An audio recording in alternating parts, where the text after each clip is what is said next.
आज बाबा ने कहा, आज की मुरली कल के कंटिन्यूशन में ही है। ना जैसे बाबा ने कल क्या कहा था कि बाप बाप भी है, टीचर भी है और सतगुरु भी है। तो अब आगे का बाबा बता रहे हैं कि अलफ को याद करो, है ना? शिव बाबा को याद करो और फिर सृष्टि चक्र को कैसे समझाना है, रचना रचयिता को कैसे समझाना है, उस पर भी बाबा फोकस कर रहे हैं। फिर आज और एक बहुत इम्पोर्टेंट बात पर बाबा ध्यान खिंचवा रहे हैं। दुनिया वालों का भी उस पर ध्यान है, पहले से अटेंशन गया है, लेकिन पहले से अटेंशन गया है, लेकिन हमारा अलग रूप से अटेंशन गया है। क्या? मोक्ष का हेल्थ, मोक्ष हेल्थ के ऊपर वो है। ना, अपनी हेल्थ के ऊपर ना। तो इसलिए आजकल कुक्ड, विदाउट कुक्ड फूड, है ना, और मिलेट्स डाइट्स इस तरह की लो। पहले इतना ज्यादा मिलेट्स नहीं लेते थे, अब इसके ऊपर फोकस किया है, अटेंशन गया है कि भाई हेल्थ ये लेना है, इस तरह से ये चीजें लेना है जिससे हेल्थ अच्छी रहेगी। बाबा ने हमें कौन सा फूड दिया है खाने के लिए जिससे हमारी अच्छी रहेगी हेल्थ? बाबा ने खुशी का, हाँ, हाँ, नहीं, ज्ञान हाँ, ज्ञान रूपी ज्ञान रूपी ज्ञान। अच्छा, चरणजीत बेन, चरणजीत बेन, आज की मुरली देना ड्रॉर में से निकाल के। हाँ, बाबा ने कौन सा दिया है, बाबा ने कौन सा फ्रूट का है? देखो वहां पे तो जितना देह अभिमान बढ़ता जाएगा उतना बीमारियां बढ़ती जाएंगी, है ना? कलयुग में जितना देह अभिमान बढ़ता जाएगा उतनी फिजिकल बीमारियां बढ़ती जाएंगी, और यहाँ पर हम जितने आत्म अभिमानी बनते जाएंगे उतने निरोगी होते जाएंगे। अपोजिट, ठीक है? तो बाबा ने कौन सा, बाबा अक्सर करके कहते हैं ये फल खाओ, ये तुमको मिलता है फल। कौन सा फल? तो बाबा ने कहा प्रत्यक्ष फल है खुशी का। अब खुशी मतलब क्या? और खुशी प्राप्ति, प्रत्यक्ष फल है खुशी का, प्राप्ति का। अब ये नहीं कि आज मैंने बॉक्स में 1000 रुपए डाले और घर जाकर के मेरी लॉटरी लग गई, ये नहीं होता है यहाँ। ये कोई फल, ये वाला फल नहीं मिलता। फल कौन सा मिलता है? बाबा ने कहा फल कौन सा मिलता है? स्थिति का। हम सेवा करते हैं, सहयोग करते हैं, हमारी स्थिति होती जाती है अच्छी। और कौन सी स्थिति, विशेष स्थिति आज बाबा बता रहे हैं?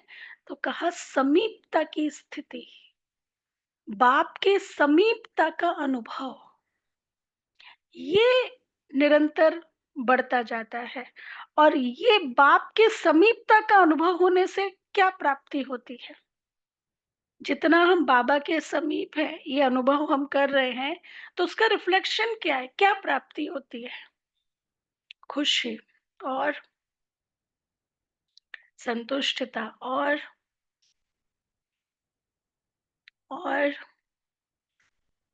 श्रेष्ठ। पहला बाबा ने कहा जिनके साथ में भी आपका कोई कॉन्फ्लिक्ट है, नेगेटिव वाइब्रेशंस, क्योंकि रिलेशंस क्या है? Exchange of energy, travel of energy, है ना? आपकी एनर्जी ट्रेवल कर रही है उसकी तरफ, उसकी एनर्जी आपकी तरफ ट्रेवल कर रही है। तो जितना आप बाप के समीपता का अनुभव करेंगे तो आपसे कौन सी एनर्जी जाएगी? Positive, right, powerful, pure. तो उस तक वो ट्रेवल करेगी, क्योंकि जिसके साथ कॉन्फ्लिक्ट चल रहा होता है जरूर वो आपको देख रहा होता है ध्यान, तो आपकी एनर्जी उसके तरफ वो वाली जाएगी। तो बाबा ने कहा उससे कॉन्फ्लिक्ट जो है, संबंधों में समरसता आएगी। दूसरा, दूसरा प्रभाव, पहला तो समीपता का अनुभव करेंगे तो ये ठीक होगा। दूसरा और क्या होगा? जितना समीपता का अनुभव होगा बाबा के साथ में उतनी स्थिति ऊंची बनती जाएगी। तो व्यवहार में कोई अप्स डाउन हुआ, आपके अकॉर्डिंग नहीं हुआ, तो भी अनडिस्टर्ब्ड, शांत।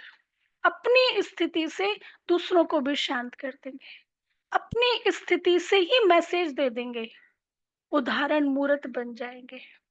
तो ये है प्रत्यक्ष फल खाना, है ना? ये है प्रत्यक्ष फल खाना, और ये है हेल्दी बनने का तरीका। जितना बाबा के समीप रहेंगे, हेल्दी बनेंगे। तो आज मीठे बाबा के 13 तारीख के महावाक्य हैं। मीठे बच्चे, सभी को पहले पहले क्या कराओ? सभी को पहले पहले अलफ का पाठ पक्का कराओ। सभी को पहले पहले अलफ का पाठ पक्का कराओ। आप आत्मा भाई भाई हैं। आप आत्मा भाई भाई हैं। अच्छा, प्रश्न है, किस एक बात में श्रीमत मनुष्य मत के बिल्कुल ही विपरीत है? किस एक बात में श्रीमत मनुष्य मत के बिल्कुल ही विपरीत है? बताओ।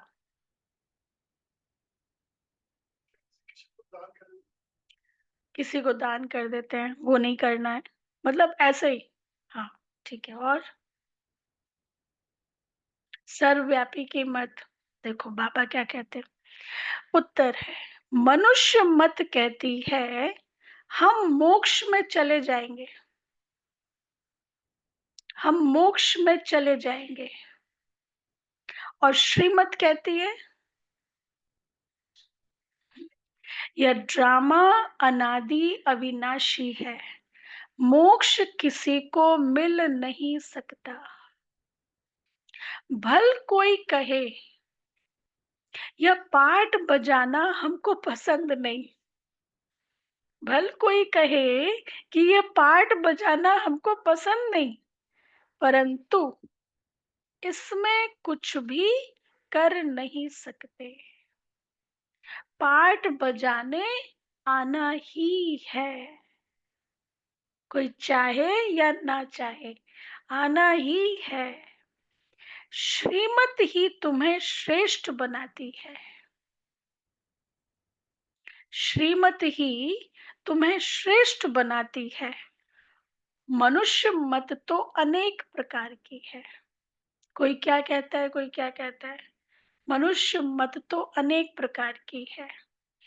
अच्छा, ओम शांति। अभी यह तो बच्चे जानते हैं कि हम कहाँ बैठे हैं, बताओ।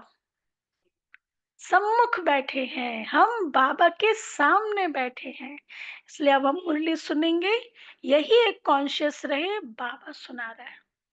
आई एम अ मीडियम, बाबा सुना रहा है। इस इंस्ट्रूमेंट से बाबा सुना, बाबा सामने है और मैं आत्मा सुन रही हूँ। ठीक है, तो हम बाबा के सामने बैठे हैं। बाबा भी जानते हैं बच्चे हमारे सामने बैठे हैं। यह भी तुम बच्चे जानते हो, बाप हमें शिक्षा देते हैं, फिर जो फिर औरों को देनी है। पहले पहले तो बाप का ही परिचय देना है, क्योंकि बाप, क्योंकि सभी बाप को और बाप की शिक्षा को भूले हुए हैं। अभी जो बाप पढ़ाते हैं, यह पढ़ाई फिर 5000 वर्ष बाद मिलेगी। सोचो, अभी जो बाप पढ़ाते, बाप ही 5000 वर्ष बाद मिलेगा ना। यह ज्ञान और कोई को है नहीं। मुख्य हुआ बाप का परिचय, फिर यह सब समझाना है। पहला पहला मुख्य बात क्या समझानी है? शिव बाबा का परिचय। फिर आगे और सब समझाना है। हम सब भाई भाई हैं। सारी दुनिया की जो सभी आत्माएं हैं, सभी आपस में भाई भाई हैं।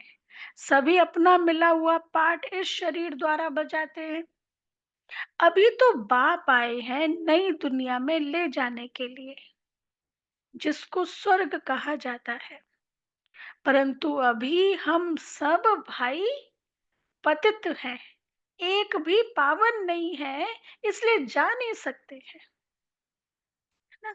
सभी पतितों को पावन बनाने वाला एक ही बाप है। ये बाबा रोज रोज क्यों याद दिलाते हैं? जिससे कि हम एक बाप को ही याद करें, एक बाप की ही तरफ देखें। बाबा याद दिलाते हैं ना, तो भी बच्चे दूसरे दूसरों को याद करते रहते हैं, इसलिए उसको रोज कहना पड़ता है ना, कि सबको पावन बनाने वाला एक ही बाप है। यह है ही पतित विकारी रावण की दुनिया। रावण का अर्थ ही है 5 विकार स्त्री में और 5 विकार पुरुष में। बाप बहुत सिंपल रीति समझाते हैं, तुम भी ऐसे समझा सकते हो। तो पहले पहले यह समझाओ कि हम आत्माओं का वह बाप है और सभी ब्रदर्स हैं। आत्मिक रूप से सभी ब्रदर्स हैं, लेकिन ब्रह्मा के रूप से, साकारी रूप से भाई बहन है। कल की मुरली में था ना, पूछो ये ठीक है, लिखो हम सब भाई भाई हैं, हमारा बाप भी एक है, हम सब सोल्स का वह है सुप्रीम सोल, उनको फादर कहा जाता है। यह पक्का बुद्धि में बिठाओ तो सर्वव्यापी आदि की किचड़ा पट्टी निकल जाए। अलफ पहले पढ़ाना है, बोलो यह पहले अच्छी रीति बैठ लिखो। अब दूसरा पॉइंट आया, पहले अलफ, अब लिखो।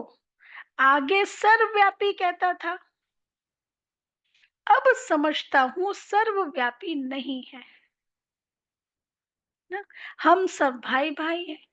पहले प्रदर्शन कोर्स कराते थे ना, आज भी वो जो बुक है, एक साप्ताहिक पाठ्यक्रम बुक है जगदीश भाई की लिखी हुई, उसमें शुरुआत में फॉर्म का डिटेल लिखा हुआ है कि जो शुरू में जो किसी से कोर्स कराते हैं तो फॉर्म कैसे भरना होता है, तो वो सुंदर लाल के नाम से फॉर्म भरा हुआ है।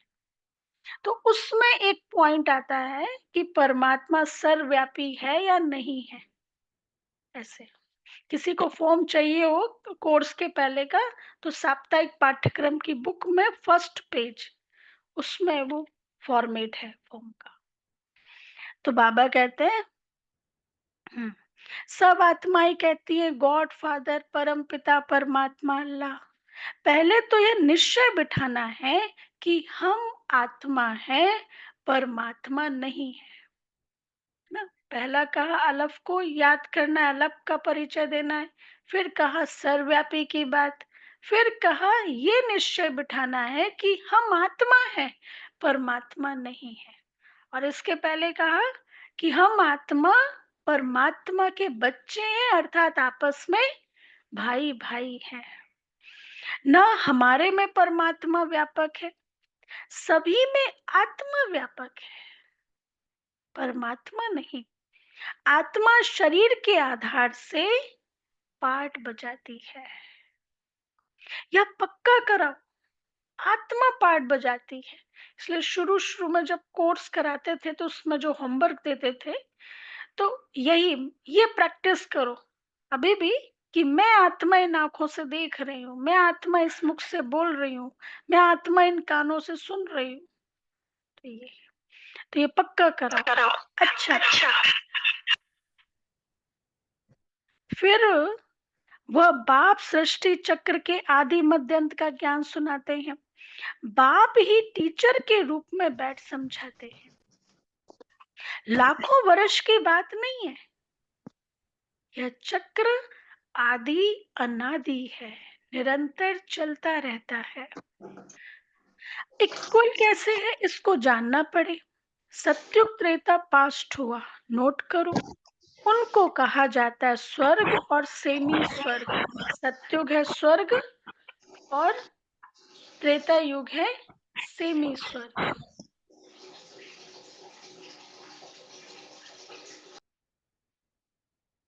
वहां देवी देवताओं का राज्य चलता है। सत्युग में है 16 कला संपूर्ण और त्रेता में है 14 कला।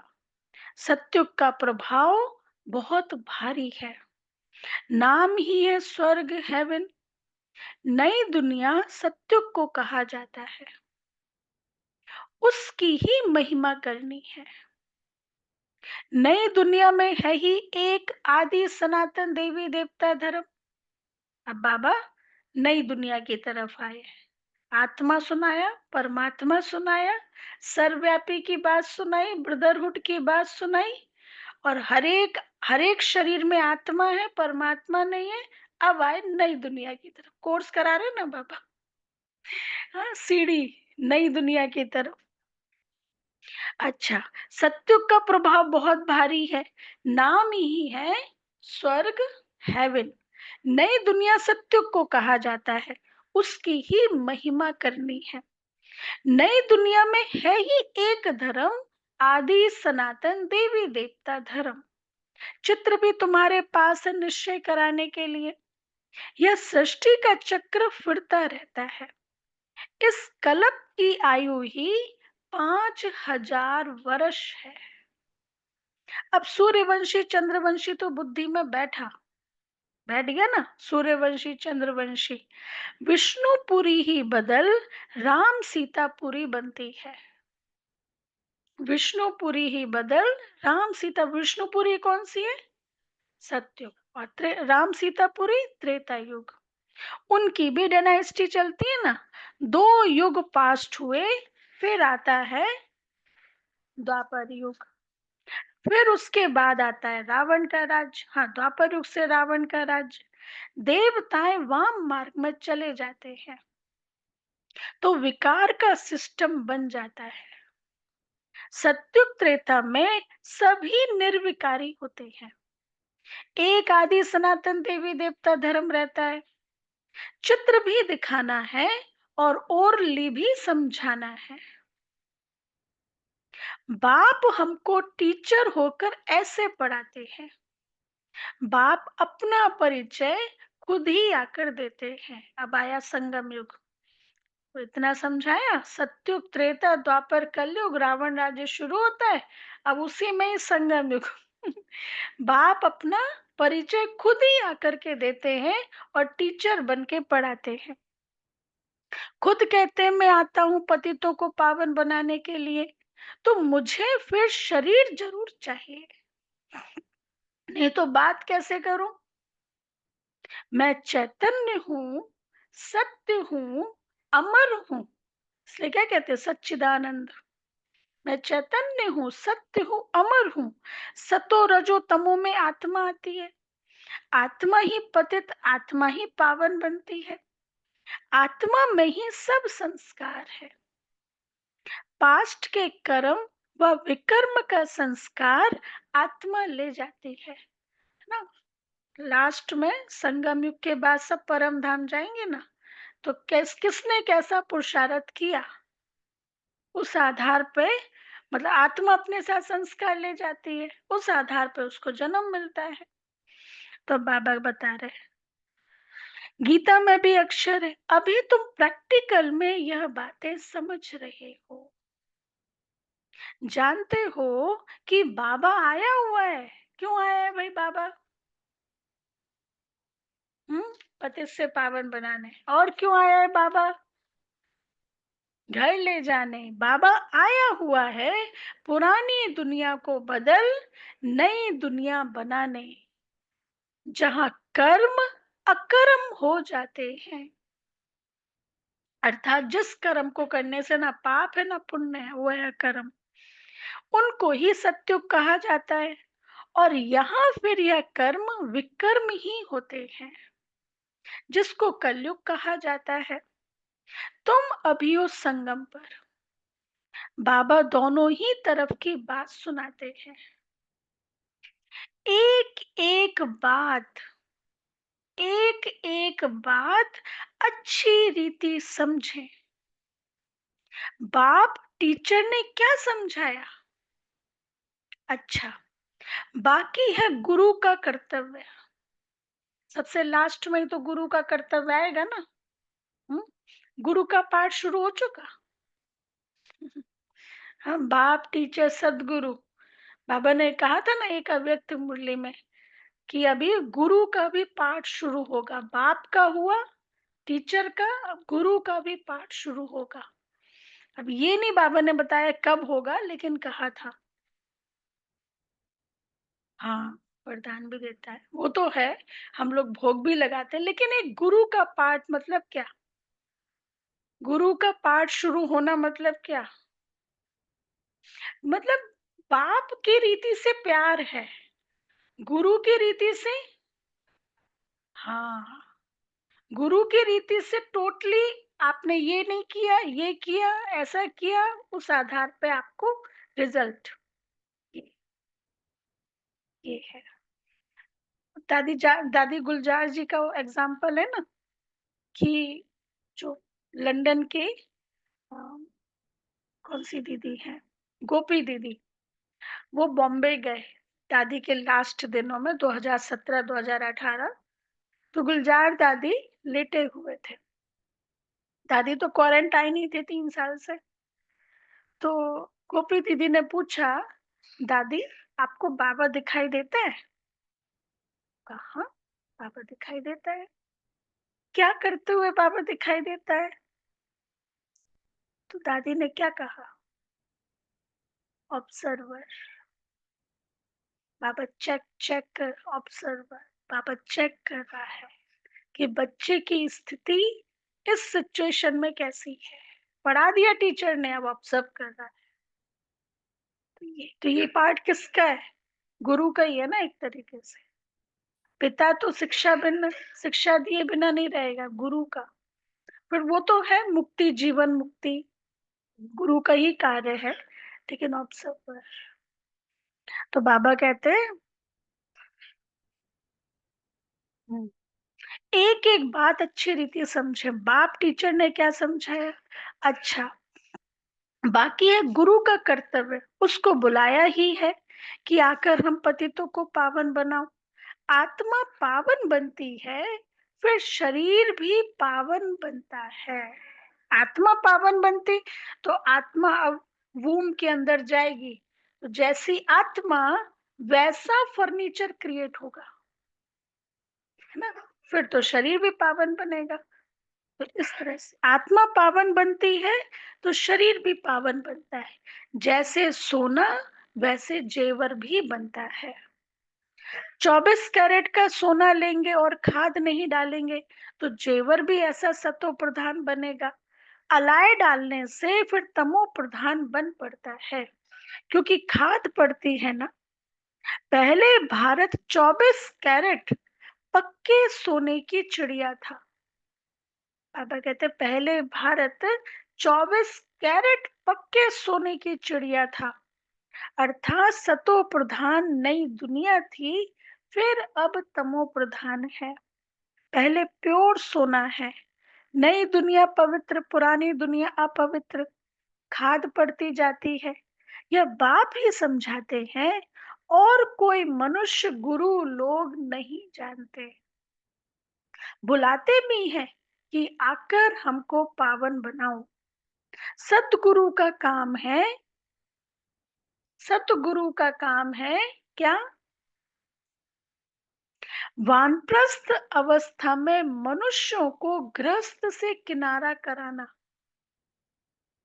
वानप्रस्थ अवस्था में मनुष्यों को गृहस्थ से किनारा कराना। तो यह सारी नॉलेज ड्रामा प्लान अनुसार बाप ही आकर देते हैं। प्रैक्टिकल हम हमारी वानप्रस्थ अवस्था हुई है या नहीं हुई है? आत्मा की तो वानप्रस्थ अवस्था है ना। भले शरीर यंग होगा, लेकिन आत्मा की तो वानप्रस्थ अवस्था है ना।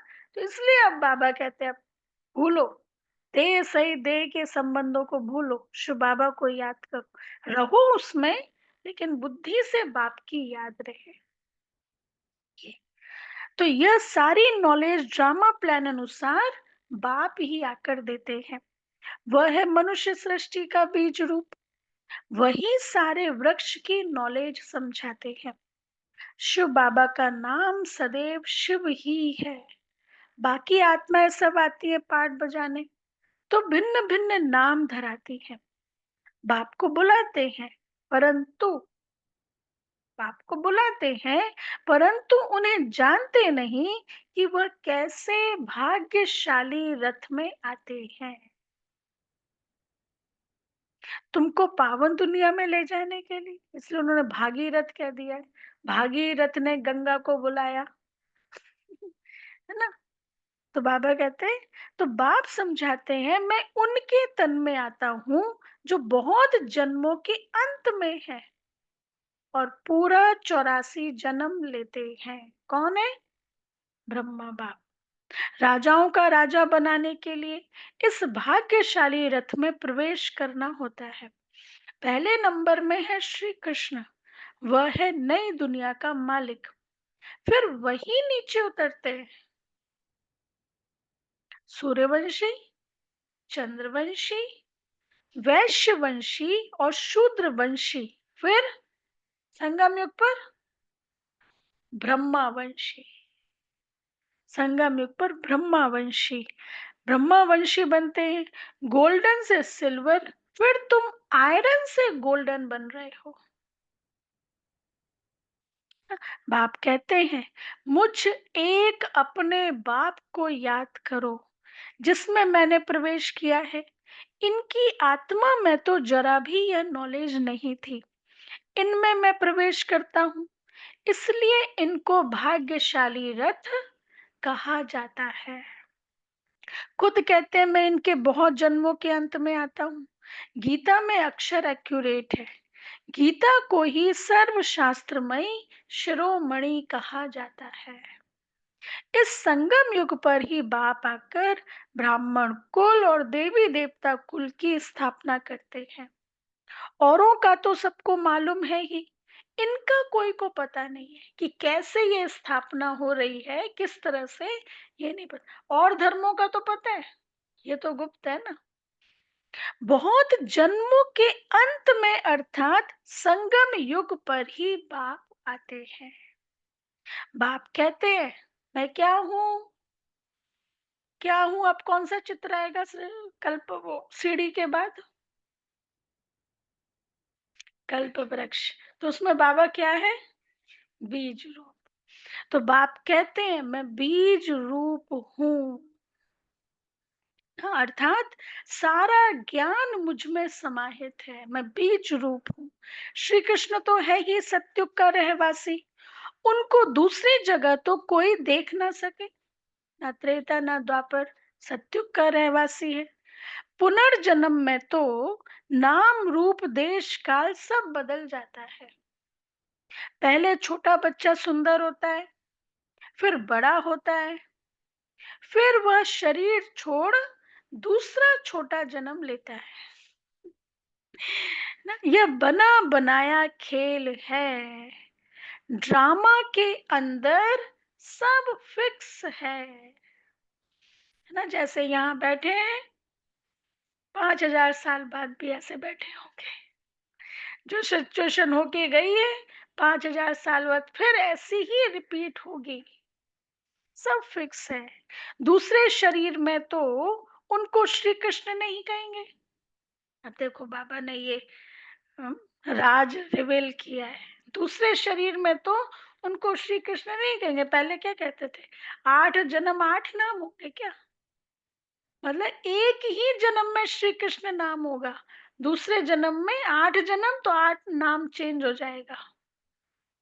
तो बाबा कहते हैं, दूसरे शरीर में तो उनको श्री कृष्ण नहीं कहेंगे, उस दूसरे शरीर पर नाम आदि फिर दूसरा पड़ेगा। समय, फीचर्स, तिथि, तारीख आदि सब बदल जाता है। वर्ल्ड की हिस्ट्री, ज्योग्राफी हु बहु रिपीट कहा जाता है।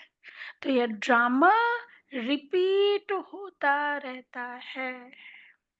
सतो रजो तमो में आना ही है। सृष्टि का नाम, युग का नाम सब बदलते जाते हैं। अभी यह है संगम युग। मैं आता ही हूँ संगम पर, मैं आता ही हूँ संगम पर, इसलिए जितनी प्राप्ति करना हो, जो लेना हो वो ले लो।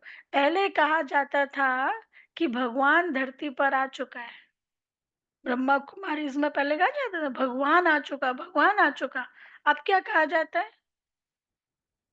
भगवान के वापस जाने का समय आ चुका है। तो मुझे जितनी प्राप्ति करनी चाहिए, क्या मैंने उतनी कर ली है? जितना उससे लेना चाहिए।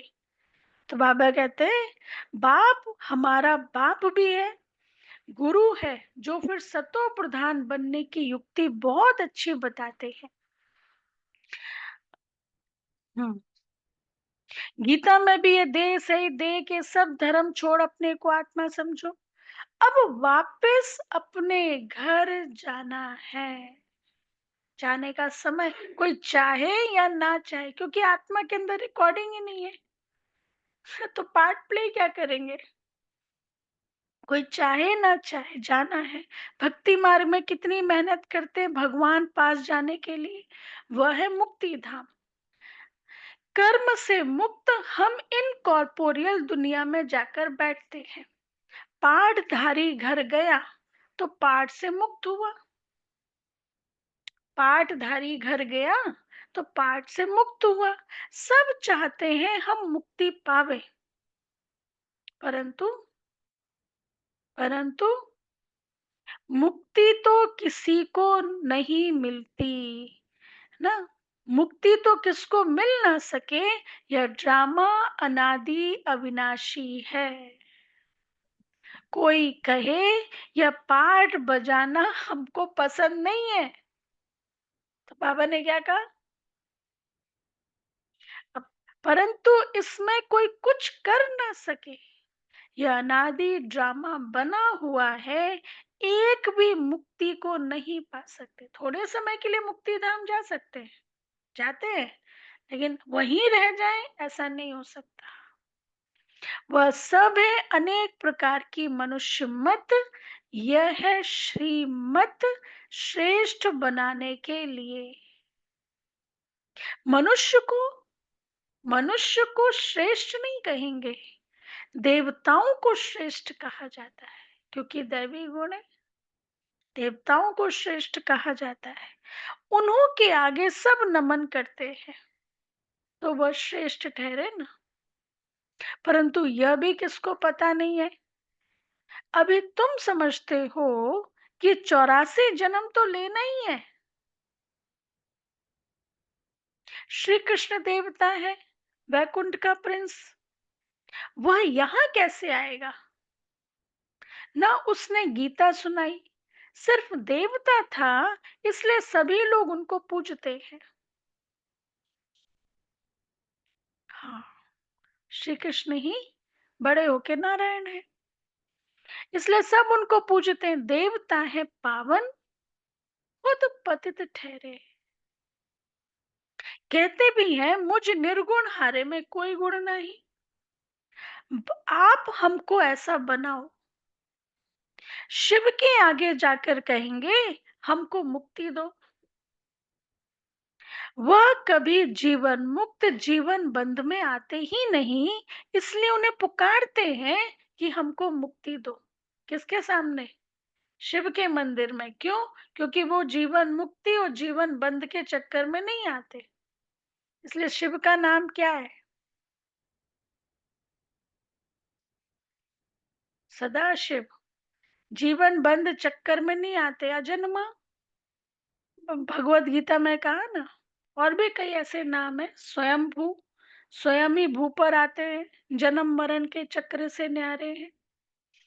तो बाबा कहते हैं, हम्म, कहते भी है मुझ निर्गुण हारे में कोई गुण नहीं, आप हमको ऐसा बनाओ।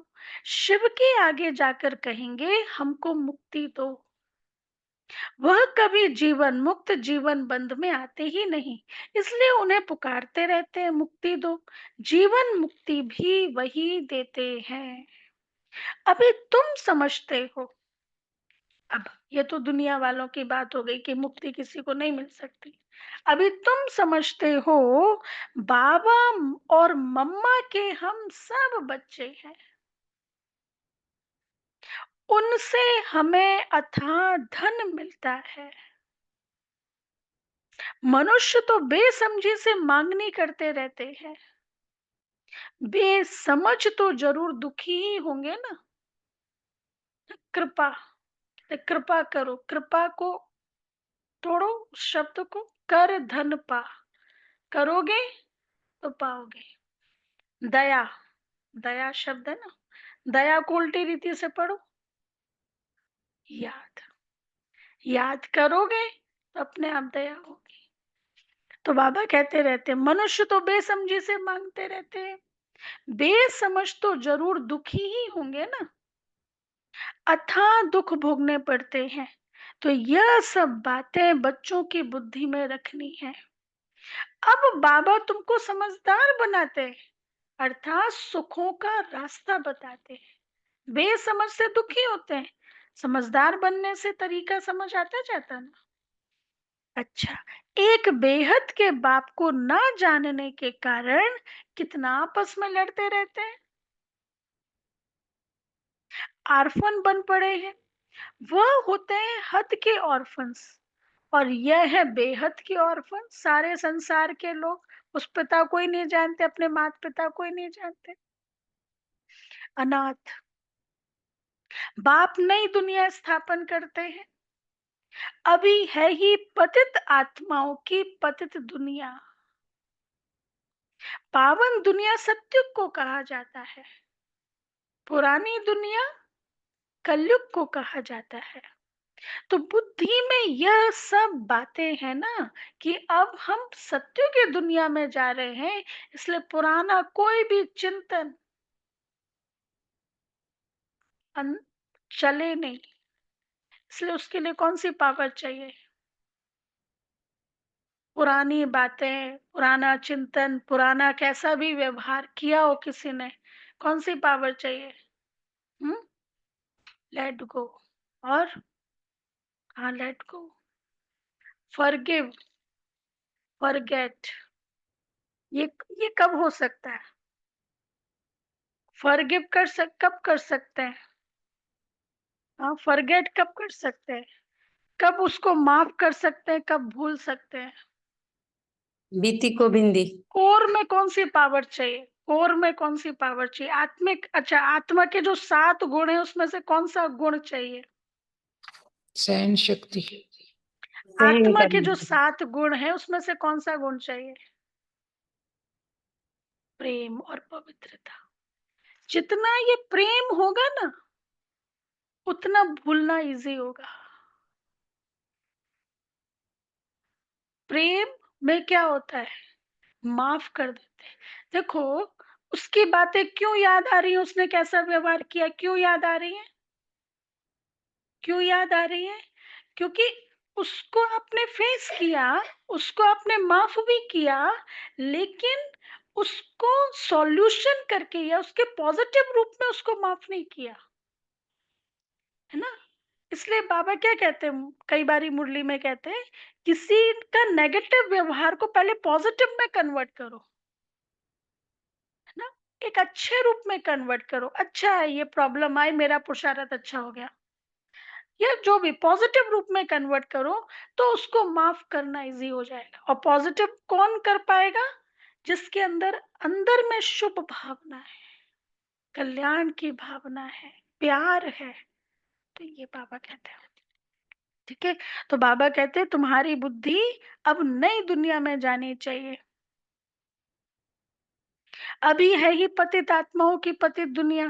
पावन दुनिया सत्युग को कहा जाता है, पुरानी दुनिया कलयुग को। तो बुद्धि में यह सब बातें हैं ना, पुरानी दुनिया का विनाश हो जाएगा, फिर नई दुनिया में तुम ट्रांसफर हो जाएंगे। अभी हम टेम्परेरी संगम युग पर खड़े हैं, पुरानी दुनिया से नई बन रही है। नई दुनिया का भी पता है, तुम्हारी बुद्धि अब नई दुनिया में जानी चाहिए।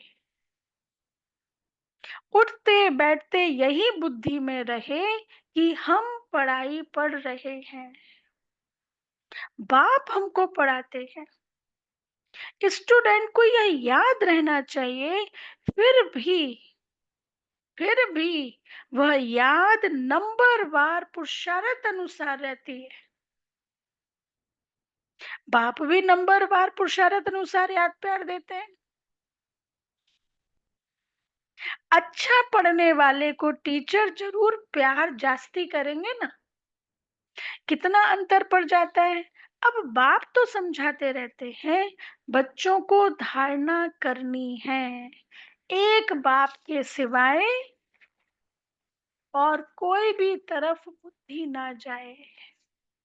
बाप को याद नहीं करेंगे तो पाप कैसे कटेंगे। माया घड़ी घड़ी तुम्हारा बुद्धि योग तोड़ देगी। माया बहुत धोखा देती है। बाबा मिसाल देते हैं, भक्ति मार्ग में हम लक्ष्मी की बहुत पूजा करते थे। क्या है बाबा का ये मिसाल, याद आया? हम्म। हाँ, हाँ, सुनो, बाबा मिसाल देते हैं, भक्ति मार्ग में हम लक्ष्मी की बहुत पूजा करते थे।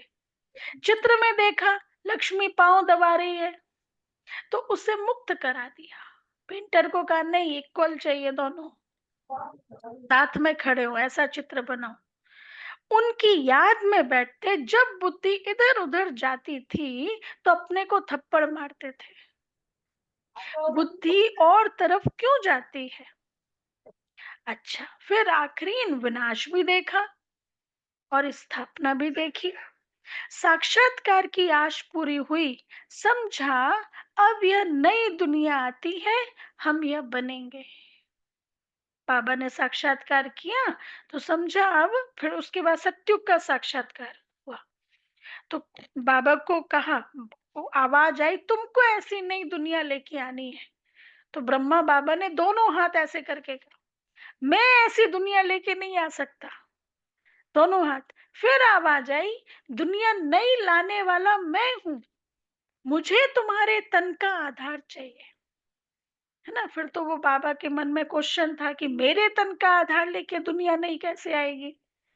फिर फिर धीरे धीरे ये रहस्य खुलते गए, कैसे बाबा का कार्य चला। अच्छा, तो बाबा कहते, साक्षात बाकी यह पुरानी दुनिया तो विनाश हो जाएगी। फिर पक्का निश्चय हो गया, अपनी राजधानी का भी साक्षात्कार हुआ। तो बाकी इस रावण के राज्य को क्या करेंगे, जबकि स्वर्ग की राजाई मिलती है। यह हुई ईश्वरी बुद्धि। ईश्वरी बुद्धि क्या, जब सत्यों की राजाई मिलती है तो ये रावण की राजाई लेके क्या करेंगे। ईश्वर ने प्रवेश कर यह बुद्धि चलाई। ज्ञान कलश तो माताओं को मिलता है, तो माताओं को ही सब कुछ दे दिया कि तुम कारोबार संभालो, सबको सिखलाओ। सिखलाते सिखलाते यहाँ तक आ गए ना। 8 दीदी बताते ना, 8 ग्रुप बने हुए थे। रतन मोनी दादी ग्रुप, प्रकाश मणि दादी ग्रुप, 8 ग्रुप बने हुए थे जो बोर्डिंग बाबा ने स्टार्ट किया था, तो उन बच्चों की संभालने के लिए। एक दो को सुनाते सुनाते देखो अब कितने हो गए बाबा के बच्चे, कितने हो गए। आत्मा पवित्र होती जाती है। फिर आत्मा को शरीर भी पवित्र चाहिए, समझते भी हैं, फिर भी माया भुला देती है। तुम कहते हो 7 रोज पढ़ो, तो कहते कल आएंगे, दूसरे दिन माया खलास कर देती है, आते ही नहीं है। भगवान पढ़ाते हैं तो भगवान से नहीं आकर पढ़ते, कहते भी हैं हाँ जरूर आएंगे, परंतु परंतु माया उड़ा देती है, रेगुलर होने नहीं देती है। इसलिए जो नहीं आ पाए आलस के कारण, तो समझो माया से हार खा ली, और जो आए वो जीत गए। माया रेगुलर होने नहीं देती है। जिन्होंने कल्प पहले पुरुषार्थ किया वह जरूर करेंगे, और कोई हट्टी है ही नहीं। यही एक दुकान है जहां सबको आना है। तुम पुरुषार्थ बहुत करते हो, बड़े बड़े म्यूजियम बनाते हो, जिन्होंने कल्प पहले समझा है वही समझेंगे। विनाश तो होना ही है, स्थापना भी होती जाती है। आत्मा पढ़कर फर्स्ट क्लास शरीर लेगी। एम ऑब्जेक्ट यह है ना, यह याद क्यों नहीं पढ़ना चाहिए? अभी हम नई दुनिया में जाते हैं अपने पुरुषार्थ अनुसार। अभी हम नई दुनिया में जाते हैं अपने पुरुषार्थ अनुसार। अच्छा, मीठे मीठे सिक्की लदे बच्चों प्रति माता पिता बाप दादा का याद प्यार और गुड मॉर्निंग। रूहानी रूहानी बाप बाप की की रूहानी रूहानी बच्चों बच्चों को नमस्ते। हम रूहानी बच्चों की रूहानी बाप दादा रूहानी को बाप याद दादा प्यार गुड को मॉर्निंग और याद प्यार नमस्ते। गुड मॉर्निंग शुक्रिया बाबा, नमस्ते। थैंक यू बाबा, वाह शुक्रिया बाबा। बाबा, प्यारा बाबा, थैंक यू बाबा, वाह बाबा वाह। धारणा के लिए मुख्य सार, फर्स्ट पॉइंट, बुद्धि में सदा याद रहे, बुद्धि में सदा याद रहे कि अभी हम थोड़े समय के लिए, एक मिनट, अभी हम थोड़े समय के लिए संगम युग पर बैठे हैं। अभी हम थोड़े समय के लिए संगम युग पर बैठे हैं। पुरानी दुनिया विनाश होगी, पुरानी दुनिया विनाश होगी, तो हम नई दुनिया में ट्रांसफर हो जाएंगे। पुरानी दुनिया विनाश होगी तो हम नई दुनिया में ट्रांसफर हो जाएंगे। इसलिए इससे बुद्धि योग निकाल देना है। इसलिए इससे बुद्धि योग निकाल देना है। हाँ, पुरानी दुनिया से, क्योंकि अब जहां जाना होता है वहां बुद्धि लगने लगती है ना, जो छोड़ना होता है वहां से डिटैच हो जाते हैं। अब नई दुनिया में जाना है, वहां कैसे रहेंगे? तो ये अच्छा, सेकंड पॉइंट, सभी आत्माओं को बाप का परिचय दे। कर्म अकर्म विकर्म की गुह गति सुनानी है। लिख नहीं रहा कोई भी?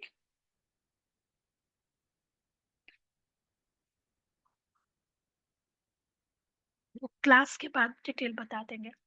सभी आत्माओं को बाप का परिचय दे, कर्म अकर्म विकर्म की गुह गति सुनानी है। पहले अलफ का ही पाठ पक्का कराना है।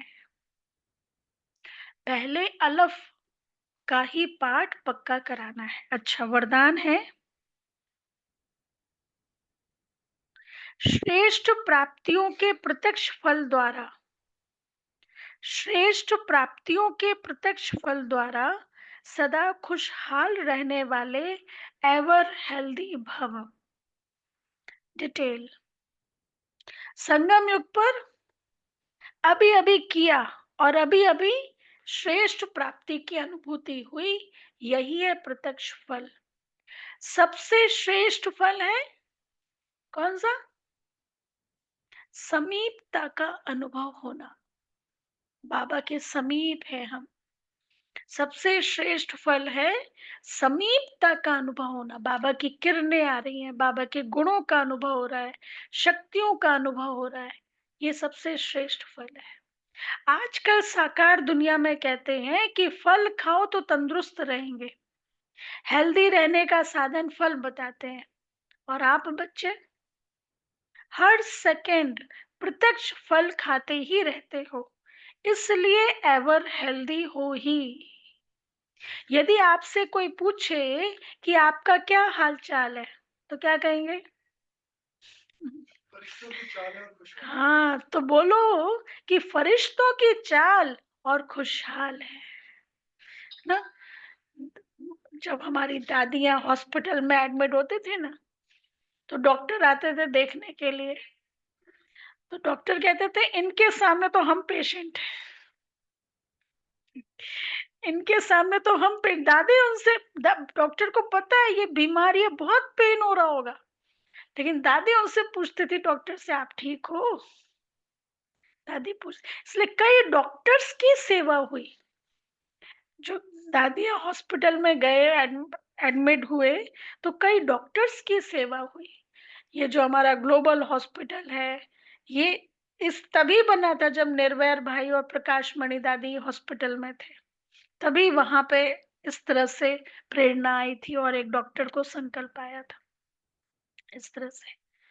तो बाबा कहते हैं अपनी अपना हालचाल कैसा रखो फरिश्तों का, और हाल खुशहाल। अच्छा स्लोगन है, सर्व की दुआओं के खजाने से संपन्न बनो। सर्व की दुआओं के खजाने से संपन्न बनो, तो पुरुषार्थ में मेहनत नहीं करनी पड़ेगी। तो पुरुषार्थ में मेहनत नहीं करनी पड़ेगी, क्योंकि दुआएं क्या करती हैं, लिफ्ट का काम करती हैं। बैठेंगे, यदि आपने सारा दिन दुआएं ली होंगी अपने कर्म से, तो आप जब योग में भी बैठेंगे ना, तुरंत उड़ने लगेंगे। आत्मिक स्मृति का, परमात्मा की शक्तियों का अनुभव होने लगेगा। लेकिन यदि बद्दुआएं ली होंगी तो योग लगेगा नहीं, उड़ेंगे, बार बार नीचे आएंगे और नींद आएगी, क्योंकि बोझ है। तो इसलिए दुआएं से संपन्न बनो, तो पुरुषार्थ में मेहनत नहीं करनी पड़ेगी। अच्छा, अव्यक्त इशारे 13th, जहां यूनिटी है, जहां यूनिटी है वहां सहज सफलता है। लेकिन किसी को गिराने में यूनिटी नहीं करना, सदा उड़ती कला में जाना है और सबको ले जाना है, यही लक्ष्य रहे। सदा आज्ञाकारी वफादार बन, हर कदम में फॉलो फादर करो। सदा आज्ञाकारी वफादार बन, हर कर्म में फॉलो फादर करो।